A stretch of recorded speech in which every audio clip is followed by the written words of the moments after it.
My name is Emily Lowe. My husband is Ryan. Our son is Wyatt. He's 4 years old. And our daughter, Maggie Rose, is forever 8 days old. In 2015, we found out that we were expecting our second child. We were preparing for her birth, all excited about all the newborn things that you're preparing for, when we found out that Maggie was actually going to be born with only half of a heart, and it was going to cause a lot of complications. So we started preparing for hospital stays and meeting with surgeons and things like that. And I decided then that no matter how much preparation we were going to do, there's no way we were going to be prepared, and that I was going to commit to following God's word and will, but little did I know how much was actually going to be expected of me. After only 2 more months, Maggie came into this world, but she was born not alive. And it took 12 minutes for the neonatal team to get a heartbeat. But it was a miracle that happened, because God gave my daughter a gift of life for the second time. So 8 glorious, wonderful days later, we actually found out that Maggie's heart was beyond any saving, that there was no earthly fix that could be done for her. And this came as a very big blow to us, because it's not at all what we were expecting prenatally and not what we had planned for. So at 2:30 p.m. on Wednesday, December 2nd, 2015, I was holding Maggie in my right arm and Ryan was sitting at my side.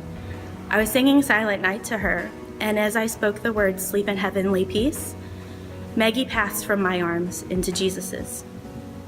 In the weeks and months that followed, I felt very alone. I had family and friends around me, my church family, but no one could truly understand what I was going through. I went to the hospital with these plans, and I came home with empty arms, and I felt like there was no one that could understand that. I had asked and prayed for a daughter and a second child, and we were given that, but then we had to give her back. And I didn't know what was going to happen if I tried to start that conversation again. So it took quite a while for me to be able to open myself up again, and I did that by just praying to God, "What's next, God? What do you have for me?" And I didn't know what was going to happen, but a lot of opportunities came my way where I was able to meet with other people that knew what was going on and could understand me some. And God sent his son to earth for the purpose of dying a horrible, painful death. He knows what it feels like to watch your child die. When nobody else around me could know how I was feeling, God knew.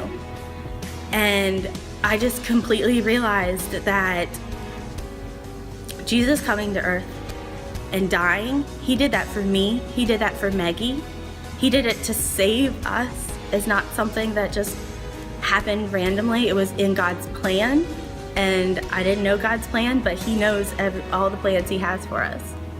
With everything that's happened in the last 17 months, I had no idea how I was going to come back to the place where I was before we found out Maggie's diagnosis. I say now that I'm a different person than I was then. I've changed a lot.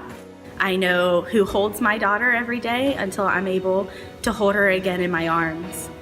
I know that what is waiting for me when I die, that death is not the end, but rather it's the beginning of eternity. And I'm not going to turn my back on my Father who holds my daughter.